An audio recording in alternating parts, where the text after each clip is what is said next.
You know what I'm saying? They like to be a punk, they really never thought it. They don't really need that. They don't really know what to do with that leadership. You understand? Go over here, it's what it is. Need to stop and ask you. Goddamn, what you talking about? Give a fuck to believe, nigga. Say enough to serve my God. We're proud that these niggas.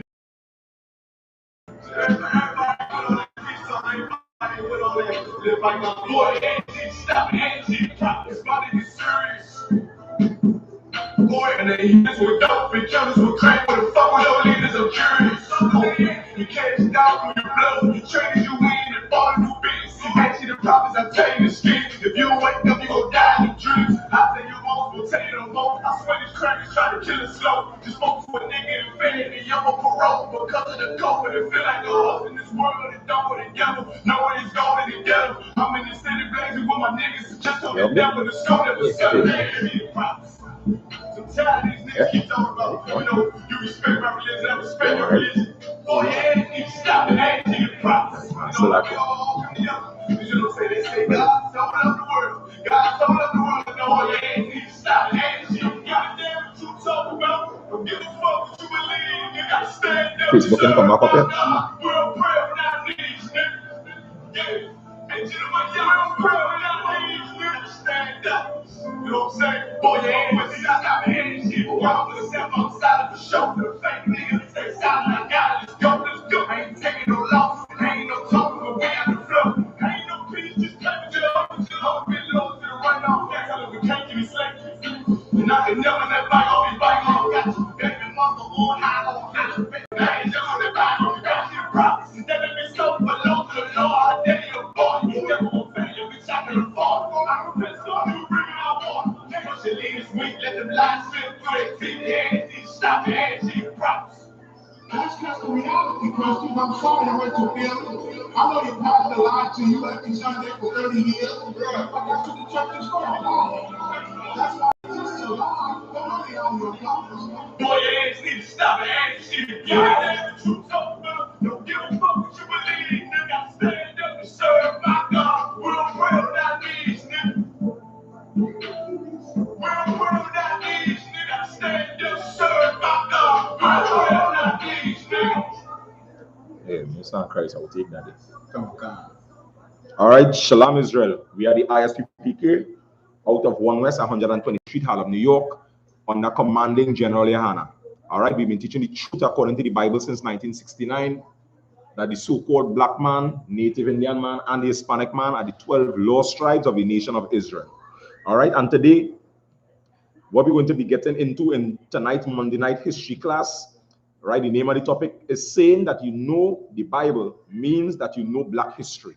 All right, because a lot of times in the I.S.U.P.K, we try to make people understand that the Bible is a black man's book. Right. All right, the Bible is black history.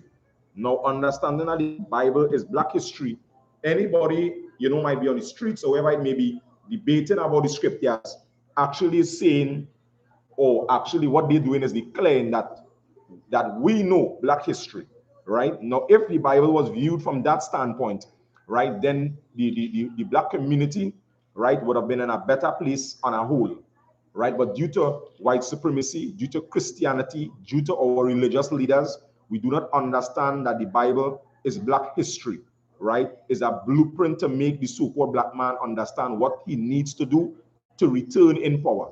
Also showing us the errors that we make that made us fall out of power. All right. So in saying that, right, we're going to go to the first scripture, which is the book of John chapter 8 and verse 32, and then you'll give me John 8, John 8 and 32 first Bible question. Come on. The book of John chapter 8 and verse 32. Right. And ye shall know the truth. And what? And ye shall know the truth. Right. And this is for all blacks, native Indians, and Hispanics, because this is who we address in the I.S.U.P.K under commanding General Yahanna. We address the so-called black man, the real Jews according to the Bible, blacks, native Indians, and Hispanics, Israelites by nationality. Right. The scriptures is saying, when we know the truth, that truth is what is going to make us free. And we're talking about free out of captivity, right? Free out of lawlessness, right, and now being in a place of power to rule on the planet. All right, that was the end of verse 32. I read on. And the truth shall make you free. And the truth is what is going to make the so-called black man free. All right, so this is what the scriptures is all about, giving us knowledge that now we will be in a position to become free, right? And in obtaining that freedom, the so-called black man must understand, as we mentioned earlier, that the scriptures is the history of the so-called black man, right? And as we touched on freedom, with the first scripture, you remember the book of Deuteronomy chapter 28, right? And came up from verse 1, Babakasha. The book of Deuteronomy chapter 28 and verse 1. And it shall come to pass, if thou shalt hearken diligently unto the voice of the Lord thy God. Right. So now, if the so-called black man hearken diligently unto the voice of the Most High Power, if we as a nation of people look in to truly what is black history, right? Read on. To observe and to do all his commandments. Right. To observe and to do all the things that we was taught by our forefathers, which is our black history. What will happen? Which I command thee this day. Right. That the Lord thy God will set thee on high above all nations of the earth. This is how the black man is going to be in power again. So, like, you know, most of the time overseas and even locally, when we're talking about Black History Month, right? We had in Trinidad today, we had the budget, right? And we're looking for better conditions in the schools, in the workplace, right? And to these different manner of oppression that is like, what we're really looking for is freedom, right? Fathers left for us records in the scriptures that is going to make the so-called black man free by knowing the truth, by getting into the I.S.U.P.K under commanding GEN.YAHANNA, by following the laws, the commandments, and the statutes that the Most High have given us, by truly looking into our black history. Because these scriptures here is our black history. And we're going to bring out a couple of other scriptures to show that in many areas and in many perspectives, when you look in the scriptures, you're going to understand what our black history is all about. Primarily, the laws, commandments, and statutes, which is making us understand how to treat each other, how to rebuild a nation, right? Laws, judgments, commandments, statutes, and so forth, right? Read on. Verse 2.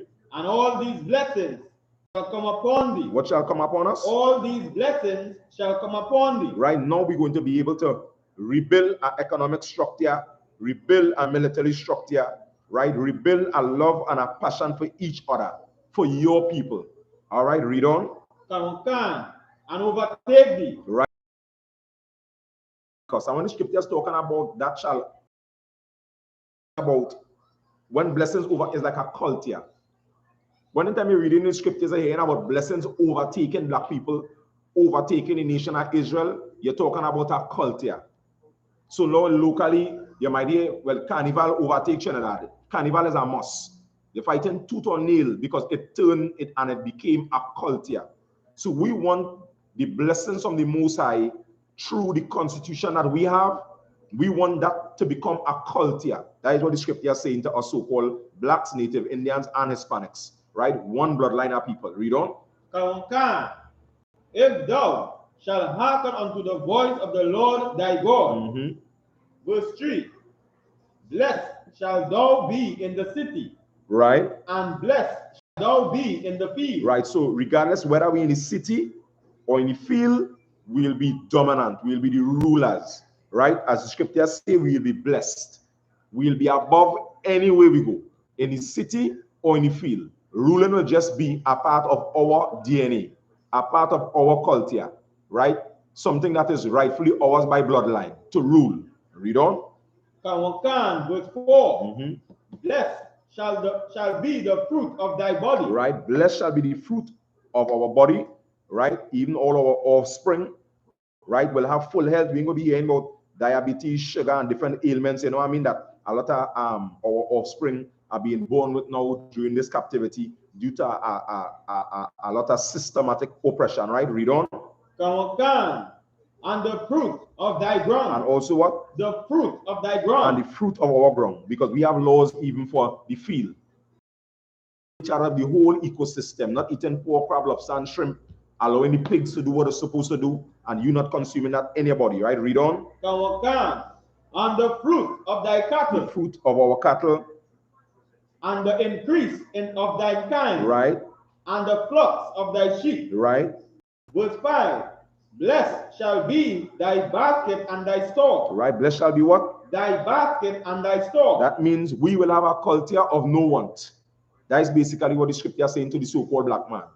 So we know here in these scriptures should understand when we're in a place of want as a nation of people, even individually, is because now you don't know black history. You don't understand what is necessary to rebuild the black community. So when anybody come and say, well, I know the Bible, or they want to debate the Bible, right? They now should be able to show, right, as is done in the I.S.U.P.K under Commanding General YAHANNA that was done recently by Captain Yataza, right, and the other brothers that went to the trip to Apuna, right, with the Levites and fed the Levites, right, because now the I.S.U.P.K under Commanding General YAHANNA, according to these scriptures here, right, they had food in their bread basket, right? They were blessed now to be a blessing. They was able to that brotherhood, right, to another tribe from within the nation of Israel, their destitution. This is what we must understand. Blessed in our bread basket, right? This is a culture we're talking about. This is about building back our economic structure among black people. Read on. Verse 6. Blessed shall thou be when thou comest. Right? When we come. Blessed shall thou be when thou comest in. Right? And blessed shall thou be when thou goest out. And also when we come in and we go out, we're going to be blessed. We're going to be above. Right? All the other nations, all the other empires, they were supposed to be the one serving us, bringing in the tithes, bringing in all the gems and the gold, right, to strengthen our nation, because we are the nation and supposed to be the nation that is on top, right? But we know under white supremacy, right, under the so-called white man, the deceiver, the devil, Diablo, now do not understand that we need to build and to be in power as a nation of people, not as individuals, to say that you make it and then you can't even live within your own community because it's crab in a barrel, right? And these things now are translated through us, as we mentioned before, by white supremacy, not understanding who we are, not understanding who our forefathers were, right? Not understanding that these scriptures, right, is a black man's book. When we look in the scriptures, we'll see the color of Christ that is going to give the depiction and the description of your forefather, right? Your king, a black man, right? You have Jeremiah 14:2. You have Job 30:30, right? You have these scriptures to reinforce within the black man that these scriptures belongs to blacks, native Indians, and Hispanics, right? Give me Revelation 1:1 as I say that, Babakosha. The book of Revelation, chapter 1 and verse 1. Right. The revelation of Jesus Christ. Right. So this is the revelation of Yahawashi in the Hebrew, or Jesus Christ as we commonly know him. Read on. Which God gave unto him. Right. To show unto his servants things which must shortly come to pass. Right. And this was given to him, talking about John, to show unto the servants. And the servants in the scriptures are blacks, native Indians, and Hispanics, to show us things which surely must come to pass. Right? Jump to 14. The book of Revelation, chapter 1 and verse 14. His heads were white like wool. Right? So now we were given a description of Christ, or Yahawashi. His head and his hairs, the hairs on his head, so forth, were white, and it was in comparison to wool, woolly white hair. Read on. As white as snow. Right, as white as snow. Go ahead. And his eyes were as a flame of fire. Right. Verse 15. And his feet like unto fine brass, as if they burned in a furnace. Right, and his feet were as fine brass, which means polished brass. Right, and we don't even have to break that down much. is going to become darker. Past tense, burned in a furnace. This is what we must understand, right? This history in the scriptures is talking about a race, right, of dark-skinned men, all right? Specifically, the Israelites, right? Because we are not Africans. And this now, knowing the scriptures now is making us understand even our culture. So we are given a description, and now read a little on. We're going to give a description of Christ's attire. Read on.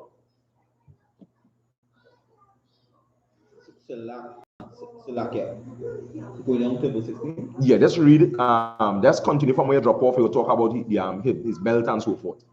I believe that is I was high up. Yeah. So all right, well, go higher up to water. All right, go up to that. The book of Revelation, chapter 1 and verse 13. Right. And in the midst of the 7 candlesticks, one like unto the Son of Man. Right. So one like unto the Son of Man. That was John was seen in the vision. Read on. Clothed with a garment down to the foot. Right. So before we got to the description of Christ and the color of Christ, it was showing also black history. What type of garment Yahushua or Christ was wearing? A garment clothed down to the foot. Read on. Girded about the paps. Right. With a golden girdle. Right. And girded about the paps, about the waist with a golden girdle. So this is making the so-called black man understand what, as we mentioned, black culture, how we dress.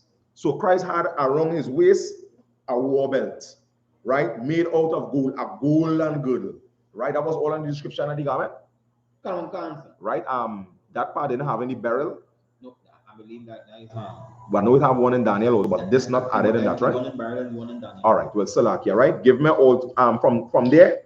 Jump into the book of Exodus chapter 20. Give me Exodus 28 and 4. Let me just touch a little more on the garments before we move on. Exodus 28 and 4. I believe it's supposed to be there. Just now, let me catch up with it. Let me try to write it down. All right, yeah, go ahead from 4. The book of Exodus. Read from 3, Salak. Of Exodus, chapter 28. And thou shalt speak unto all that are wise-hearted, whom I have filled with the spirit of wisdom, right, that they may make Aaron's garment to consecrate him, that he may minister unto me in the priest's office. Right. So now the scripture is getting into the garments of the priests, right? And we understand that all blacks, Hispanics, and Native Indian men, this is the highest office that we can hold, which is to be a priest and a king of the Most High. Just as the woman, one of the highest office a woman can hold is to be a mother and a wife.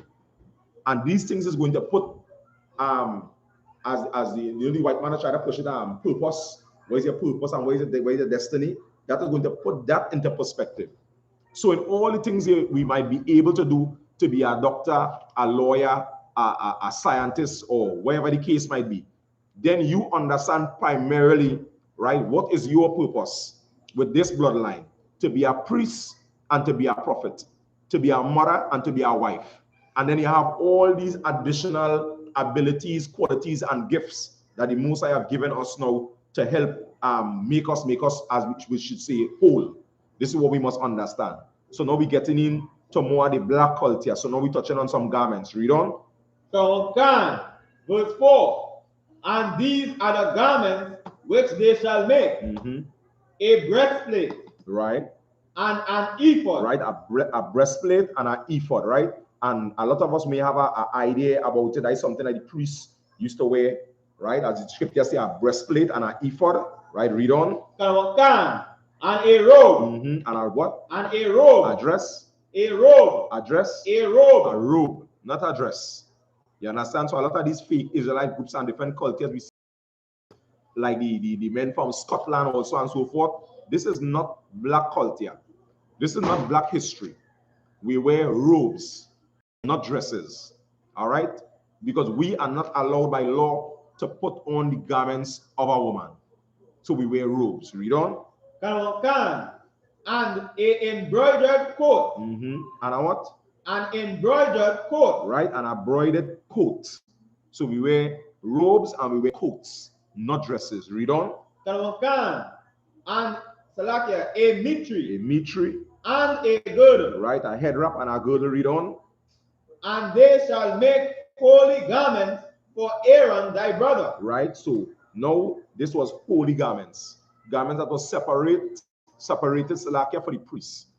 And you understanding your culture, so-called black man going to understand this belongs to you. These holy garments or these separate garments, these are for blacks, Native Indians, and Hispanics. When you are now anointed to be a priest and a prophet of the Most High. Read on. And his sons, that they may minister unto me in the priest's office. Right, and these are priestly garments that was given to the so-called black man, Native Indian man, and Hispanic man. So these things now is showing the so-called black man his culture, right? Give me Isaiah 3 and from verse 16, right? I'm going to touch on the woman also, right? So this is also another scripture, but I'm going to bring it from another perspective because what I'm touching on is black culture, even the way we look. As the scriptures say, this paraphrasing, a man shall be known by gait and the way he carries himself. Just paraphrasing. So our physical appearance has a lot to do also with our culture. Same way, spiritually, keeping the laws, commandments, and statutes are part of our culture also, right? So we need to lock in the entire culture, right, of the so-called black man, the true culture of the so-called black man, not Halloween, Easter, Christmas, Black Panther month, and so forth. All right, go ahead and read from verse 16. The book of Isaiah, chapter 3 and verse 16. Right. Moreover, the Lord said, because the daughters of Zion are haughty and walk with stretched forth necks. Right. So this was a punishment that the sisters in nation of Israel faced from the Most High. He said because of their haughtiness. Right. But we're going to use this scripture to show, right, the way that the so-called black woman was attired, how they dressed in the times where we were in rulership or in royalty, or even when we had our culture. Right, read on. And wanton eyes, walking and mincing as they go, right, and making a tinkling with their feet. Verse 17. Therefore, the Lord will smite with a scab the crown of the head of the daughters of Zion. Right. So this is one of the curses we should say that fell on the so-called black woman, as the scripture said, because of their haughtiness. All right, read on. And the Lord will discover their secret parts. Verse 18. In that day, the Lord will take away the bravery of their tinkling ornaments about their feet. Right. So now the Most High is saying that, this is how they're going to be destroyed. The way that the black woman, had dressed and carried themselves. Now the Most High going to touch that up, as we say, right? Read on. And their calls and their wrong tires like the moon. Verse 19. Right, and this talking about the shape, even the shape. You understand? I was saying the Most High going to touch up. Read on. Verse 19. The chain. Right, what you taking away? The chain. Right, because we touch on apparel or the physical appearance in the black man's culture. We're talking about the black woman now. So what you say you're going to interfere with? The chain. The chain. So that was wearing chains. Go ahead. And the bracelets. Bracelets. And the mufflers. The mufflers. Verse 20. And the bonnets. Bonnets. And the ornaments of the legs. And ornaments of the legs. So these things that we listen out here is to show, right, the culture of the black woman also. So we talk about, so far we talk about chains, we talk about bracelets, we talk about mufflers, we talk about bonnets, we talk about ornaments of the legs. These are the things that the so-called blacks, Native Indians, and Hispanics wore, right, as apparel. Read on. And the headband. And the what? And the headband. And the what? And the headband. Headbands also. These things is the culture of blacks, Native Indians, and Hispanics. Read on. And the tablets. Tablets. And the earrings. Earrings. Right? So, a lot of times growing up in the Christian church, you hear they talk about earrings and so forth, even for men. right? This is a part of our culture to wear earrings. Read on. The rings and nose jewels, right? All these things are lawful, right? All these things is what was taken away from us, right? Fallen away from the Most High. Read on. Verse 22. The changeable suits of apparel. Changeable what? Suits of apparel. Right, and the scripture says changeable suits of apparel.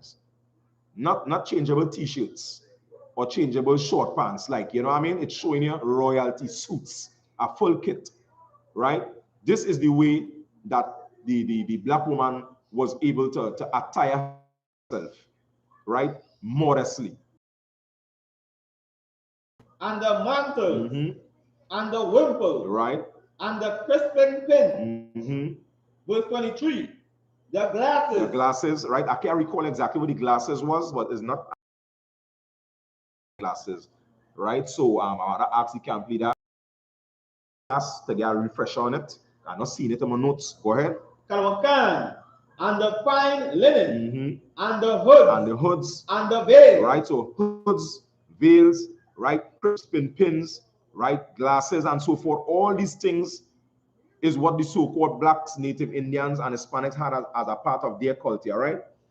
And now we fell away. And we fell away from these things now, and you know, we fighting up with mainstream media. That is why we always say, you know, lock into the Black Watch under commanding General Yahanna. Lock into Black Watch News. There's where the so-called black man is going to find out his culture, right? How we ought to dress.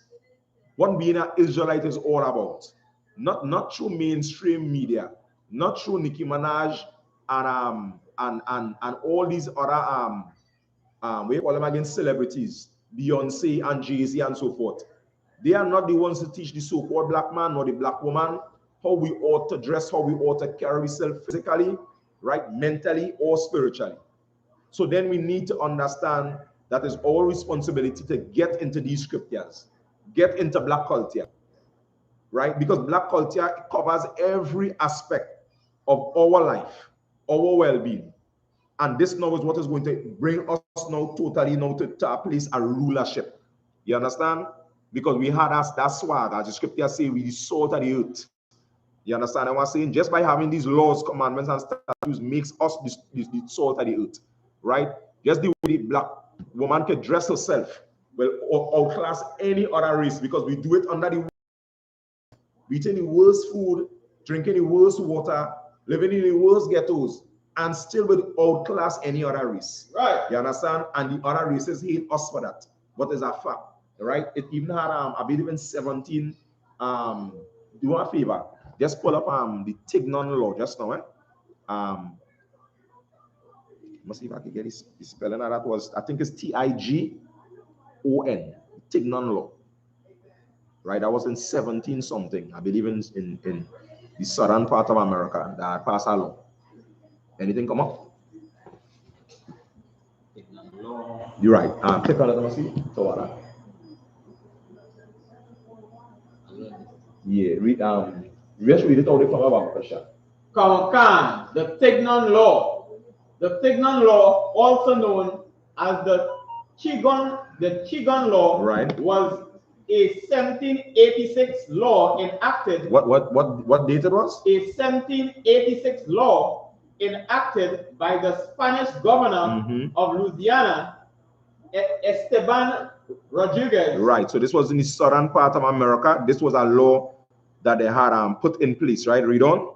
Esteban Rodriguez Miro that forced black women to wear a tigon or headscarf. Right. So this law forced black women to wear, right, a tignon or a headscarf, right, which is something to cover the head. Right. Read on. I don't know if it have what I want in there, but just read it still. The law was intended to halt the placid unions of tied-free black women to those who were enslaved.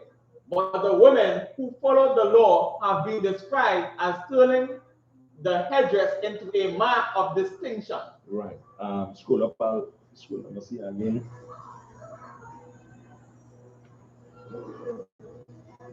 All right, the to read. Just come on. I don't follow up from water, right? I have it from here. The Tignon law was passed in 1786, right, by Governor Esteban Rodriguez Miro, and aimed to prohibit Creole women of color from displaying excessive attention to dress in the streets of New Orleans, right? So even as we mentioned from in the scriptures, the book of Isaiah chapter 3 and verse 16, the way that black women looked in their apparel, this law now was passed in the southern part of America, because when these black women now started to do the hair and putting the cornrows and all the different fancy thing in the hair now, they start getting a lot of attention, and it started making the white woman envious and jealous of them. The other races started to become envious of the black woman. So now a law was passed under the governor Esteban, that these black women now should cover their head, because now they're drawing too much attention. They have too much swag, too much game. You understand? The black culture, as we say, is too fresh. You understand? So in doing that, that is how the Tignon law was passed. And now they're not understanding from way back in the scriptures, right? We had let me see if I find that part where they talk about head coverings and hoods. That's not SHALAM. If your iPhone and before me, I will tell you. Rings, jewels, headbands.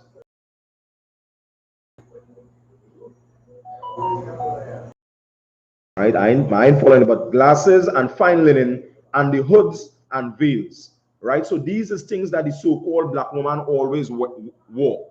Veils, like what we see a lot of times when they're doing marriage ceremonies, right? Hoods, head wraps, and so forth. These were the things that black women wear. And now when they had passed this law, right, in 1786, we doing this, they're going to further,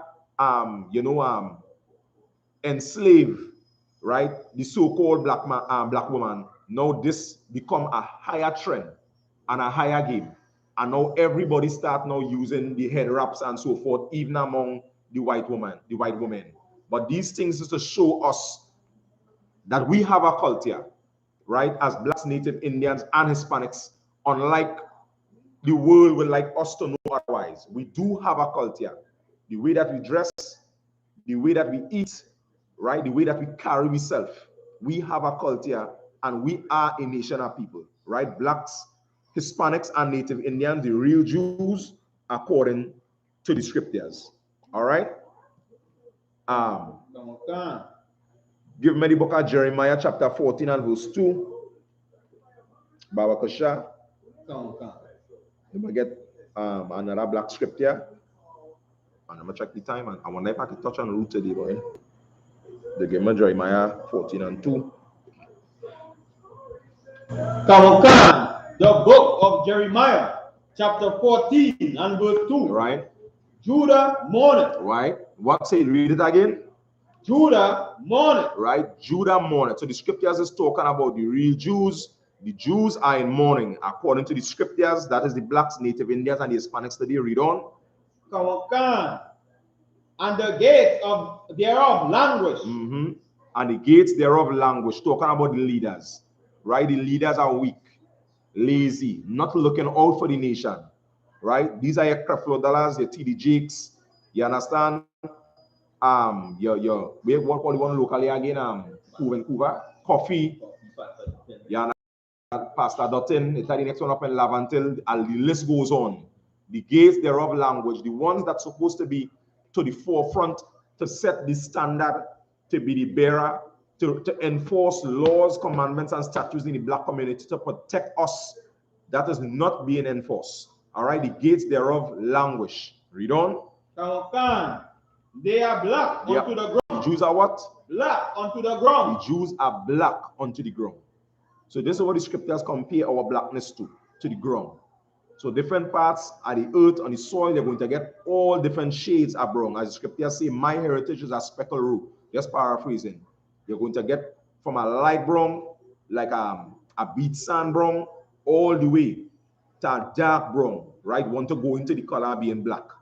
This is what we must understand. So I had to read that scripture to reinforce what is we talking about. which is the so-called black man, Native Indian man, the Hispanic man, the real Jews, according to the Bible, right? Because tonight, Monday night history class, what we're dealing with is black history, black culture, right? And what these scriptures basically is all about. You know, saying that one person, for example, that had understood black culture, and a lot of times we make a lot of errors and mistakes in understanding black culture. It have a story in the scriptures with a sister Ruth. Is a nice story to read. A short story, but a nice story that the so-called black man, Native Indian man, Hispanic man must take time to get in these little stories that the scripture say, blessed is the man that readeth out of this book of the prophecy, because when you read stories like, for example, Ruth, you're going to see that this sister had, you know, a good understanding, right, of black culture, and was loyal to her people, regardless of the circumstances, right? I think I might touch on it. You'll get me from verse 1. I might have to do a part 2, right? Because the story, the book of Ruth Salakia is a short book, but to get the understanding of this, you had to read through, you know, chapter to chapter, right? It just have 4 chapters. I think I might read through probably one of the chapters, and the other class, we may go into the other 3, right? So you'll get me from verse 1, Baba Kashan. Let me just touch, because this have a little bit of, as we say, black culture, black history in it, right? And not only that, but loyalty, and showing from these stories a black woman, and Ruth is an example, right? So you can go ahead and get from verse 1 to 1. The book of Ruth, chapter 1 and verse 1. Right. Now it came to pass in the days when the judges ruled. So we're talking about a specific period of time. These are the days of the judges, all right? And we know somebody judging the scriptures, for example, Samson and so forth. That was during that era, right? Read on. When the judges ruled. Go ahead. That there was a famine in the land, and a certain man of Bethlehem, Judah, went to sojourn in the country of Moab. Right. So now there was a famine in the land, right? And the scriptures talk about a certain man, I think I might listen Loarong, from Bethlehem, Judah. So it had famine within the homeland, right? And he went to sojourn to the country of Moab. And then when you're reading the scriptures, a lot of times too, these fake Israelite groups just refer to Ruth as a Moabite, or a Chinese woman, which is not consistent with the scriptures. That is why you're going to read the scriptures, and when we read through the entire book of Ruth, it's going to be clear like daylight. You're going to talk about kindred, use my kindred, and the list goes on. So it have no mistake. But these Israelite groups and 4 teachers like to, you know, read one scripture and start around with it. You see, look at, say, she a Moabitish woman, and not understanding the context of the scriptures. So now we go in where they left from a man from Bethlehem, and they sojourned into the country of Moab. And when you read the scriptures, you must have the history and understand what these scriptures is talking about. And that is why the scriptures talk about, for example, the country of Moab and not the land of Moab. The scriptures specifically use certain words to make us understand when we're talking about going to places like, for example, on the coastline, on the borderline, on the far end of the country. And I need to find out from the camp leader or one of the generals during this time where they sojourned to, if this was also a part of our land that some of the Moabites had inhabited, that we didn't actually fight and conquer at that point in time. Like, for example, the scriptures have lands like we'll talk about Canaan land, which was lands that belonged to the so-called black man, but we had not driven all the heathens from the land, right? So I will get that information and probably bring it out in part 2 of this class. All right, so you can give me from halfway in that verse to what? And a certain man, right, of Bethlehem, Judah, went to sojourn in the country of Moab. Right. He and his wife and his 2 sons. Right. Verse 2. So him, his wife, and his 2 sons, right? A family of 4, right? They leave the land because of famine. Read on. And the name of the man was Emilia. Right. And the name of his wife was Naomi. And the name of his 2 sons, Malon and Chilon. Right. Euphrates of Bethlehem, Judah. And they came into the country of Moab and continued there. Right, so they came into the country of Moab, right, and they start dwelling within that region, right? Read on. And Elimelech, Naomi's husband, died, right, and she was left, and her 2 sons. Right, so now the husband died when they sojourned out from the land due to famine, and now she was left with her 2 sons. Read on. Verse 4. And they took them wives of the women of Moab. Right, and now these 2 sons took wives of the woman of Moab. So they took wives of the women from within that region, right? And we're going to prove that there's not Chinese, right, lower down in the scripture. The book of Ruth to prove that, but it's going to automatically come out because that is what the story consistent with, right? Read on. And the name of one was Orpah, and the name of the other Ruth. Right. And they dwelled there about 10 years. Right, so they was dwelling within that region due to the drought 10 years. Right, so now when you look at the story and they understand it, because of the famine now, the sojourn to that region, right, within the country of Moab. So you know this is like a similar example you're going to see today is like from when the Venezuelans and fled seeking refuge across in Trinidad. So they fled to a nearby coast. So you can see this migration is a migration over a period of time. That the people that start dwelling within that region is people that moved there from a time before, and now this is like a continual migration because of the drought that took place within the homeland. All right, read on. And Mahlon and Chilion died also, both of them. Right, so now the woman, her husband died, Naomi's husband died, and now her 2 sons died. Read on. And the woman, the woman was left of her 2 sons and her husband. Verse 6. Then she arose with her daughters-in-law, that she might return from the country of Moab. Right, so now she takes she 2 daughters-in-law and looking to return from the country of Moab. Now she looking to head back to she homeland. Read on. For she had heard in the country of Moab that how the Lord had visited his people, giving them bread. Right, because now she started getting word traveling through the country, just like the Venezuelans here. You might be hearing, hey, things start getting better in Venezuela. Right, so now they're girding up themselves to try to head back, right, to the country where they realize, well, all right, here have bread, the famine is. All right, read on. Verse 7. Wherefore she went forth out of the place where she was, and her 2 daughters-in-law with her. Right. And they went on the way to return unto the land of Judah. Right, so they was heading to the land of Judah, right, that where they came from, right, the homeland, right, read on. Verse 8. And Naomi said unto her 2 daughters-in-law, Go, return each to her. The Lord dealt kindly with you, as ye have dealt with the dead and with me. Right, so she's telling them all return to all their parents' house, which is she actually saying to them, remain in the countryside. So they came across the flee to Trinidad, right? They married the woman's sons. The sons died, you understand? And family. My sons already died, are going back to the homeland, Judah. All you have family here that can help all you. Stay with all your family. You understand? Read on. Verse 9. The Lord grant you that ye may find rest, each of you in the house of your husband. Right. So now stay here and find rest in the house of your husband. Right. You can rebuild a family. All these young women stay right in the countryside of Moab. Read on. Then she kissed them and lifted up their voice and wept. Verse 10.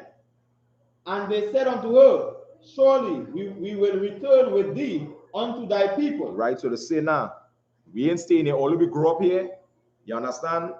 We going with you and return to your people. And hearing your people a lot of times does confuse we. So when Naomi came across, she left her people, right, which is specifically she family. She and her husband, right, they leave from Judah, right, and they came up and Moab. So she left her family and came across there. And now she's returning to her family. And now they're having a deliberation now who's staying and who going back with Naomi now to her family or her people. All right, read on. And the reason why fake Israelites, right, will and Christians will not understand these scriptures again, because they do not understand black history, right? They do not understand that this is a black man's book. This is how we did things in the nation of Israel. All right, read on. Verse 11. And Naomi said, "Turn again, my daughters, why will ye go with me? Are there yet any more sons in my womb?" Right, so she's saying, why all I want to go with me? Me have no children. You understand? Or I can't make no more children. Right, read on. That they may be your husband. Right, I not children for to make husbands for there again. Read on. Because now, as we know, according to the scriptures, as their husband had died, now they could remarry. Read on. Verse 12. Turn again, go my daughters, go your way, for I am too old to have an husband. Right, so it's just an old woman. Read on. If I should say, I have hope, if I should say, I have an husband also tonight, and should bear also sons. Right, so she's saying, I am an old woman, but if I say I have hope, if I should have a husband also tonight, and should also bear sons. Read on. Verse 15. Would ye tarry for them till they were grown? Right, if I try now, all go wait until they get big. So we know even in the nation of Israel, you understanding, big women can't sleep with children. You understand what I'm saying? That is why she said this here, right? Earlier, we wait until they get grown. That's what she asking, right? Because these already women. Read on. Would ye stay for them having from having husband? Right. Nay. Right, so you will stay husbandless and wait for them to grow up. Read on. Nay, my daughters, for it grieveth me much for your sakes that the hand of the Lord is gone out against me. Right, so she just watching the cat, she get deal, and she's saying, you know, I mean, it grieving she to know, well, she sons die, their husbands die, she husband die. So, you know, so she see like the hand of the Lord against she, right? Read on. Verse 14. And they lifted up their voice and wept again. So they start crying. And Orpah kissed her mother-in-law. Right. But Ruth clave unto her. Verse 15. And she said, "Mother-in-law is gone back unto her people." In the daughter-in-law she left, and the other one refused to go. Read on. And unto her gods. Right. So I'll read that part again, Salakia. And she said, "Behold, thy sister-in-law is gone back unto her people and unto her gods." Right. So now she's saying your sister-in-law, right? She going back to she people, she go with she family, and she going back to she gods. No, and one key element, and this is a nice thing from within this script here. One key element of understanding this is being in the I.S.U.P.K under commanding General Yahanna. Not being in the I.S.U.P.K is why a lot of people cannot understand scriptures like these, for example, right? Cannot understand black culture. So now this sister-in-law, she now is going back to she family and to she God. This is just like a Trinidadian, a Venezuelan, a Jamaican, just going back to their family and just being Christian, or being Muslim, or being Orthodox, or being Catholic, or serving Caesar Borgia, or following Egyptology. So she's going back to she people, which is she same bloodline, same Israelites, but now the outside of the land, right? The living different. They're of the bloodline, but they're not following the customs. So she's going back to she people, and they're going back to whatever gods they were serving. That is what she's saying to Ruth. But read on. Return thou after thy sister-in-law. Which verse they reach? All right, go ahead. Verse 16. And Ruth said, "Entreat me not to leave thee, right, or to return from following after thee." Right, so Ruth begging she, let me follow you basically. Go ahead. "For whither thou goest, I will go, and where thou lodgest, I will lodge." Right, so where you going, I will go, and where you lodge, I will lodge. And if all blacks, Hispanics, and Native Indians understand this spirit of Ruth, you understand, they now is going to understand something. The I.S.U.P.K under commanding General Yahanna, this is black culture. this is my black history. So where the general going, I go in. And where he lodging, I lodging. Because I understand that this is my culture. I'm not going to do like the rest of my family, right? Lock back into my family and start serving whatever gods they serve. I going back to my bloodline, my culture, my black history. All right, read on. Thy people shall be my people, and thy God my God. Right, so your people is going to be my people. She basically saying, I will come with you and lock into your family. You understand? It's just like somebody Venezuelans as they end up doing across here. They leave from Venezuela and they come and they lock over, they lock into families in Trinidad. That is basically what Ruth's saying. This is like what we did before we come into the I.S.U.P.K.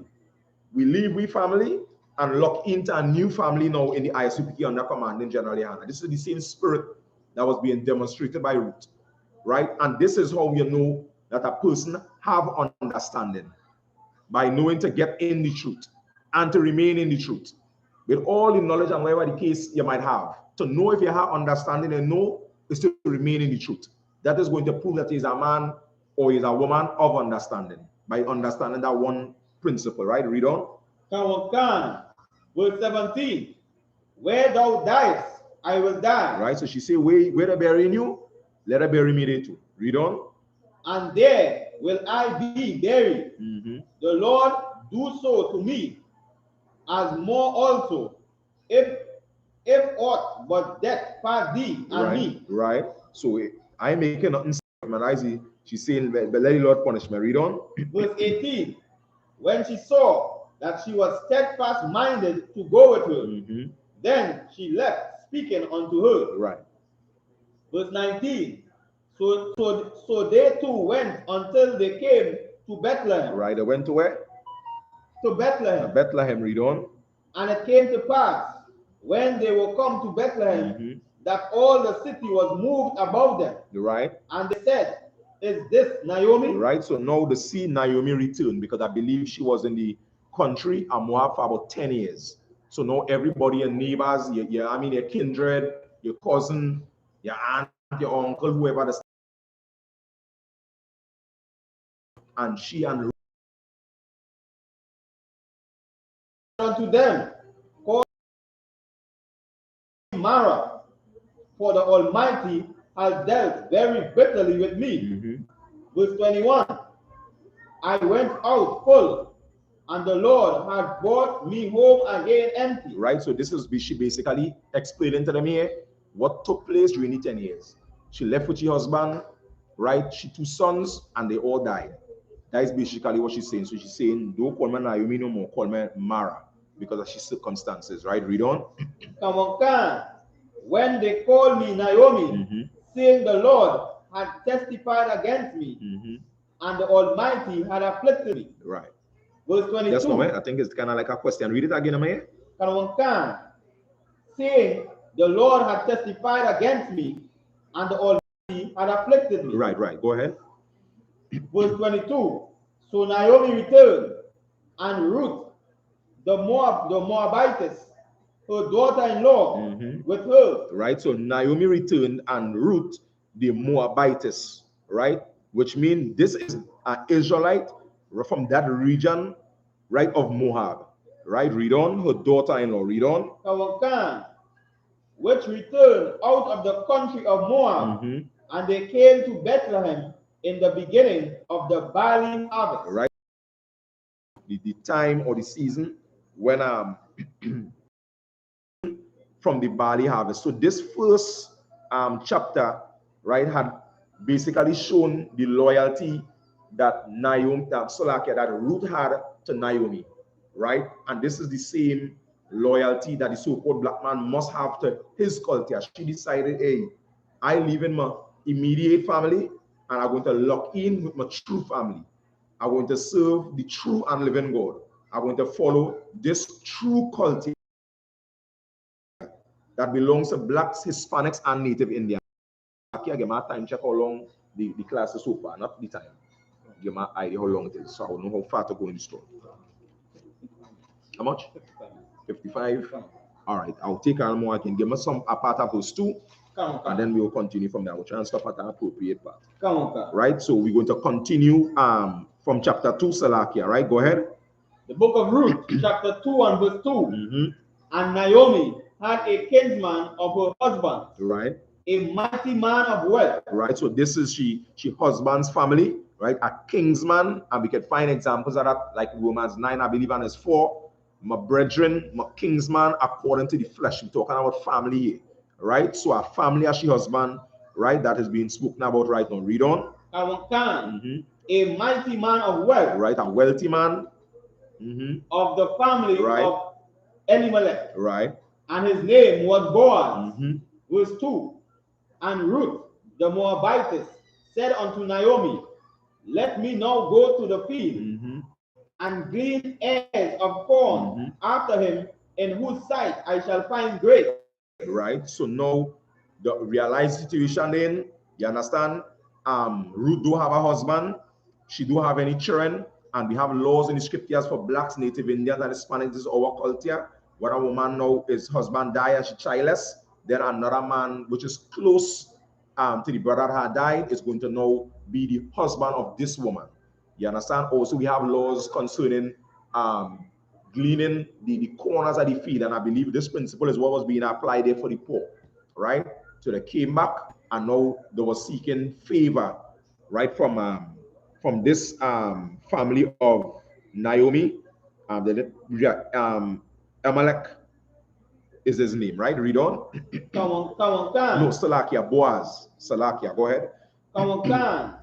And she said unto her, go, my daughter. Verse 3. And she went and came and gleaned in the field after the reapers. And her hap was to light. Salakia. Her hap was to light on a part of the field belonging unto Boaz, who was of the kindred of Elimelech. Right. Verse 4. And behold, Boaz came and said unto the reapers, the Lord be with you. And they answered him, the Lord bless thee. Right, so you salute them. Go ahead. Verse 5. Then said Boaz unto his servants that was set over the reapers, whose damsel is this? Right, so the men in charge of the field started inquiring, you know what I mean? Who damsel is this? But you understand who this woman belonged to, right? Which means Ruth had to be an attractive woman, right? Because you're a rich man, you have a big field, right? And he start noticing, you know what I mean? Who is this sister here? You understand what I'm saying, right? Read on. Verse 6. And the servant that was set over the reapers answered and said, it is the Moabitess damsel, right, that came back with Naomi out of the country of Moab. Right, read it again. It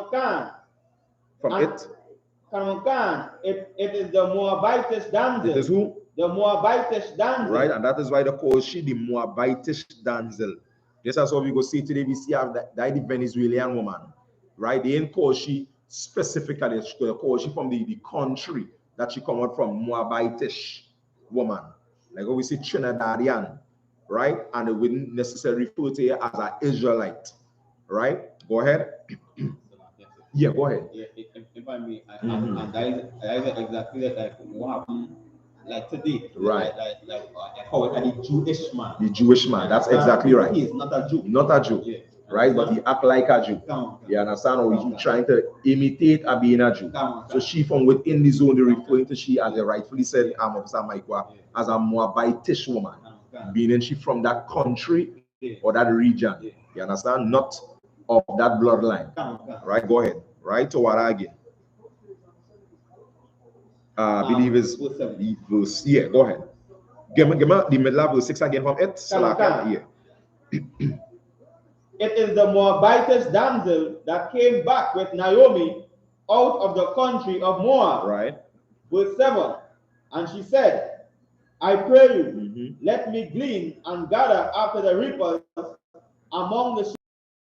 She came and have continued evening from the morning until now. Right. And she tarried a little in the house. Verse 8. Then said Boaz unto Ruth, hearest thou not, my daughter? Go, not to glean in another field, neither go from hence, but abide here fast by my maiden. Right, so she already, from this passage of scripture, started getting favor from Boaz. You know, so he done kind of like putting things in place and telling she, hey, well, stay with my maids, X, Y, Z, don't go in another field. You understand? To slave, right? Stay with my maidens and so forth. Right, go into verse 9. Verse 9. Let thine eyes be on the field that they do reap, and go thou after them. Have I not charge of the young men, that they shall not touch thee? Right. And when thou art athirst, go unto the vessel, and drink of that which the young men have drawn. Right. So now he set order among she, and she start already getting favor. When they're ready to drink, wherever thing handle is seen. So he basically start opening up, you understand, the house or the belongings, and start giving she favor. All right, read on. Verse 10. Then she fell on her face and bowed herself to the ground, and said unto him, Why have I found grace in thine eyes, that thou shouldest take knowledge of me, saying, I am a stranger? Right. So now she was surprised, you understand, and she start, you know, showing that gratitude, right, knowing that she's a stranger, which means an Israelite, right, from another land, and she start getting this favor from Boaz. Right, read on. Verse 11. And Boaz answered and said unto her, It had fully been showed to me, all that thou hast done unto thy mother-in-law since the death of thine husband. Right, so it's showing now that Boaz started inquiring who Ruth was, getting a backdrop of who this woman was, right? And it's showing here also the wisdom of Boaz, right? This is also the thing that we've been taught in the I.S.U.P.K under Commanding General YAHANNA, right? You see a young woman, these is things you must know, you must inquire. This is how the I.S.U.P.K has set up the 6-month rule, so that some father, right, over this woman will be able to give you what? The history of who this young lady is or what she all about. All right, read on. And how thou hast left thy father and thy mother and the land of thy nativity, and hast come, right, go ahead, and hast come unto a people which thou knewest not. Right, so Salakia, right. So now you realize the sacrifice that Ruth made.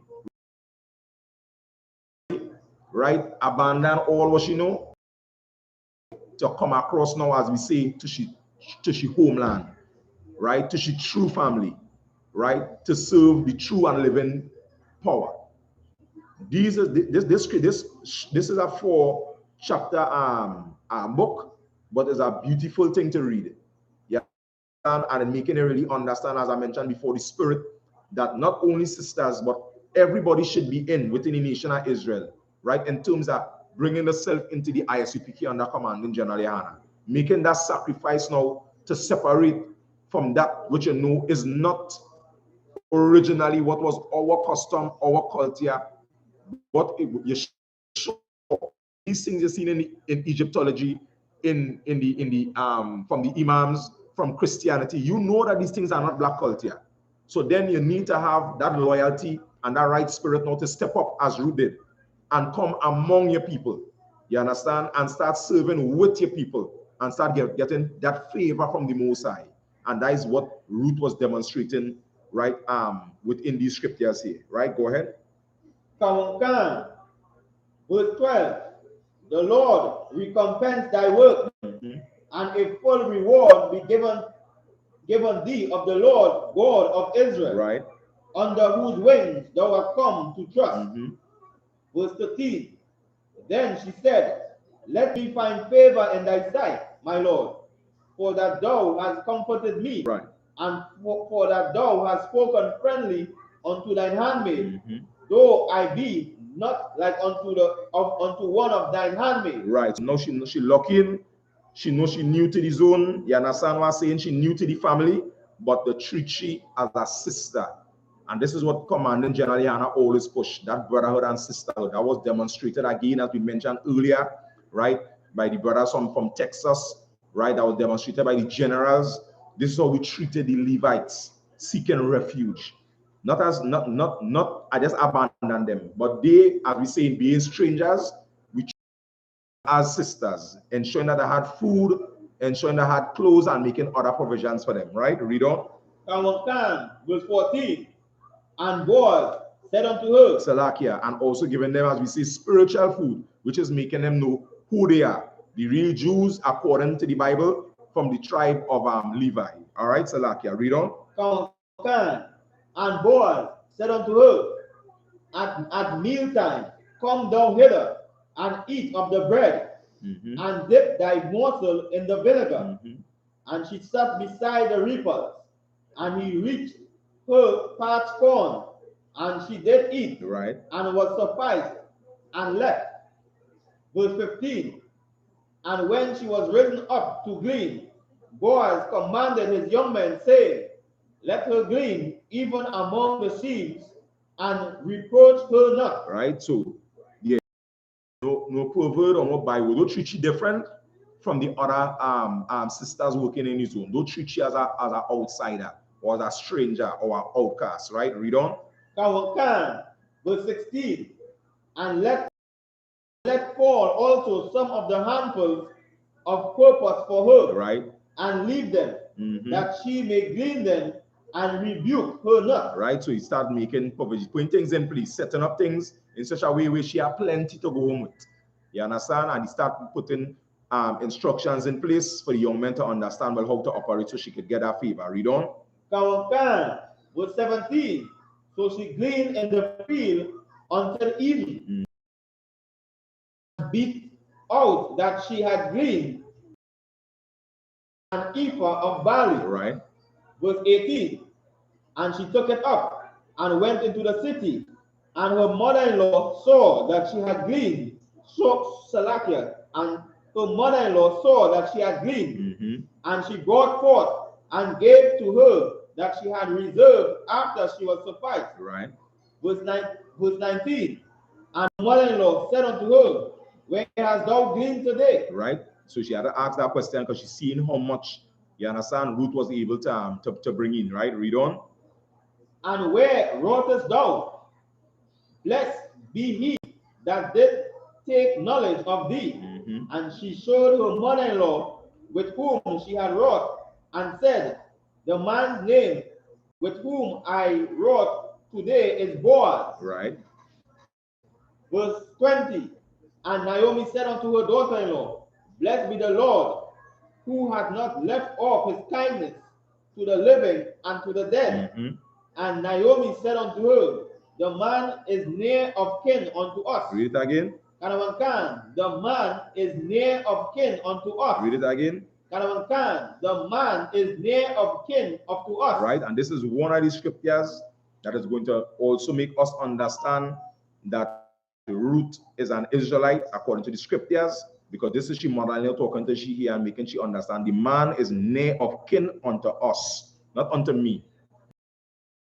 He's that man, right, who you had the chance to glean with today. He is family to us. Read on.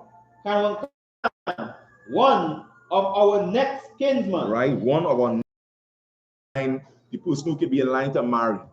All right, read on. Verse 21.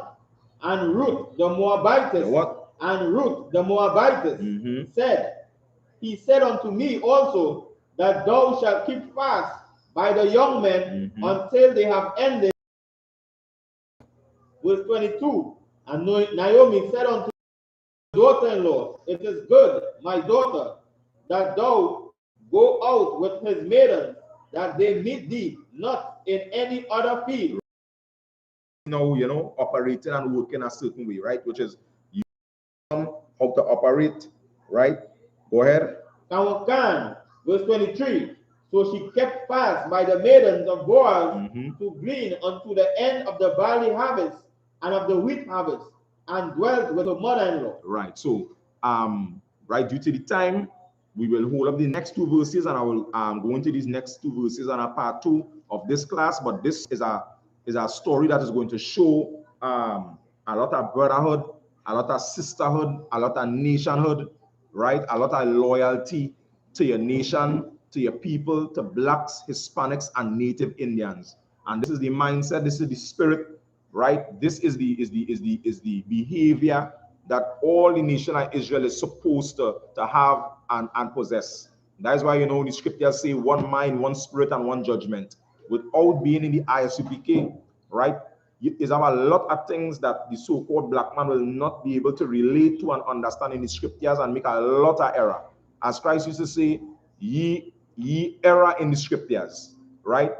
Because the foundation that was set off, right? It just kind of make me go reflect a time back, even before we came into the truth.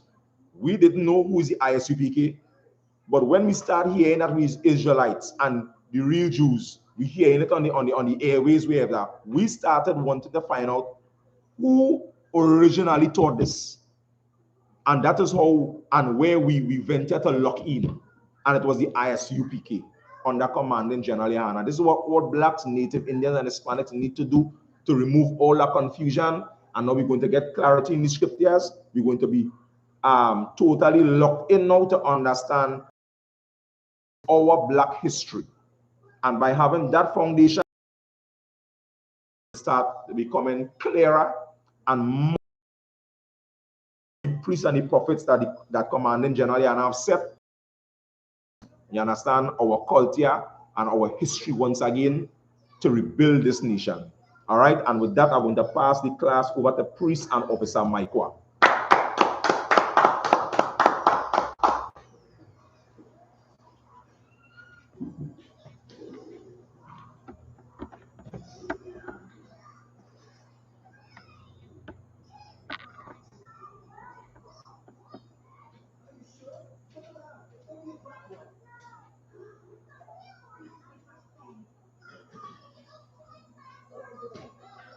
This is the I.S.U.P.K security announcements. You turned it wrong? Yeah. I know, checking. So, you know, sweat. I will adjust it to suit this. So, you can go ahead. This is the I.S.U.P.K security announcements. We are the I.S.U.P.K out of 1 West, 125th Street, SHALAM, New York, under commanding General YAHANNA. New rules for brothers and sisters. When a new brother or sister comes into the school, they are off limits for 6 months. They are to be suited only. They are here to shed themselves of the world. After the 6-month period, the brother or sister, if the brother or sister has an interest in a particular person, he or she must get permission from the head to speak to the brother or sister. There's another 6 months in which the brother or sister will court each other. After the 6-month period, the brother or sister will get permission from the head to marry. Tithes, which is a commandment. You can find this in Numbers chapter 18 and verse 21, and Malachi chapter 3 verses 8 to 10. Means tenth in the Hebrew and it's pronounced Ma'ashra. 10% of every penny of any increase the Lord gives you, you give to the treasury department or teacher. Priest fund, period offering for priests, not mandatory. Whatsoever amount you would like to give. Upcoming holy convocation. The upcoming holy convocation is the feast of dedication, also known as Hanukkah, which is the 25th day of the 9th month by the space of 8 days, which is Sunday, the 28th November 2021. You can find this in Maccabees, 1 Maccabees chapter 4, verses 52 to 61. Remind Archeum and Aquatium to check on social media such as ISUPK.com, Facebook, Twitter, YouTube, and so on for I.S.U.P.K events and materials. If a brother wants to be a trooper in the school, then he needs to start wearing all black, which includes black boots, like shirts, like headbands, and with that, we say I Madium. Zalakia.